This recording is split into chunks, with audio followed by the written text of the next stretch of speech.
Hello, I'm Randy Grace, and this is Gayla, my wife. We are both parents and step-parents, married for 20 years in a his, hers, and ours family. We have 5 children, ranging in age from 15 to 31. We understand the good, the bad, and the ugly of step families. I've heard it said raising stepchildren is like trying to nail jello to a tree. It's just not easy, especially during those early years. If you're raising children in a step family, we don't have to tell you there are challenges. You understand that already. We don't believe step families are doomed to fail, but we do believe that step families often don't get the help they need. And step families are growing exponentially, with approximately 1/3 of all weddings now forming step families. 40% of married couples with children in the U.S. are step couples. And we want to share some encouragement and some tips on how to help you thrive, not just survive in step family relationships. First, it's important to keep a mindset that you're committed for the long haul. Step parenting is a marathon. It's not a sprint. The average step family takes 4 to 7 years for relationships to meld together, maybe longer. I always called our family remedial blenders. We were slow to integrate. We persevered through a lot, and Gayla and I both at times wanted to quit. James 1:4 says, "Perseverance must finish its work so that you may be mature and complete, not lacking anything." Second, lowering your expectations of where you want to be and accepting where your relationships are helps you gain acceptance of your family.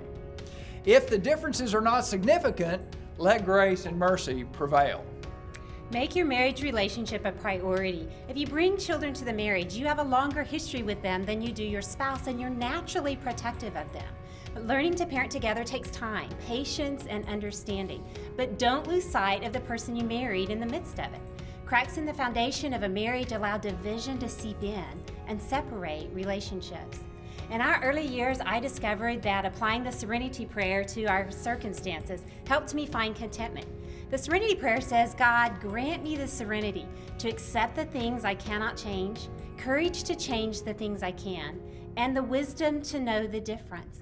I couldn't change things like the back and forth schedule with our kids that felt chaotic to me at times, but I could change the way I reacted to it. Manage the ex-spouse with grace and mercy. The Apostle Paul advises us, if it is possible, as far as it depends on you, live at peace with everyone. Because Gayla and I each had an ex-spouse, I had plenty of opportunity to apply this advice. Recognize that your needs count too. Don't allow yourself to get sucked into a victim role.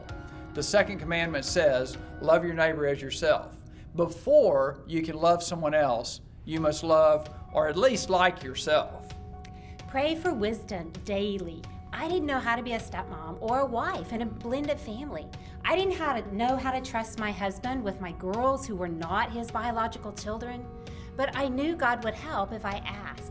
I frequently reminded myself of Proverbs 3:5 that says, "Lean on, trust in, and be confident in the Lord with all your heart, your mind, and do not rely on your own insight or understanding."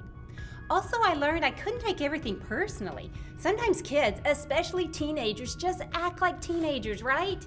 It's not a personal assault against us, the step-parent, but we often take it that way. If your stepdaughter rolls her eyes at you, it might be because she's got some drama going on with her boyfriend. Their behavior often has nothing to do with us, but we too easily become defensive and we put a strain on an already prickly relationship with our stepchild. Be secure in who you are and carry your identity in Christ so that you don't react to petty behavior. Recognize that rewards often come at the end of the journey. Here's one I would have never anticipated in our early years. My youngest stepdaughter, Jody, was 3 years old when we married. Now, 20 years later, she is our first child to get married, and she has asked me, stepdad, to walk her down the aisle.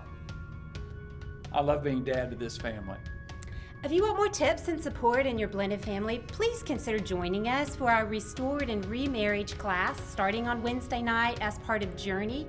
Now, we're not going to start until October the 5th because of our daughter's wedding this month, but we'd love to have you join us and learn more about how to thrive, not just survive, in your step-family relationships.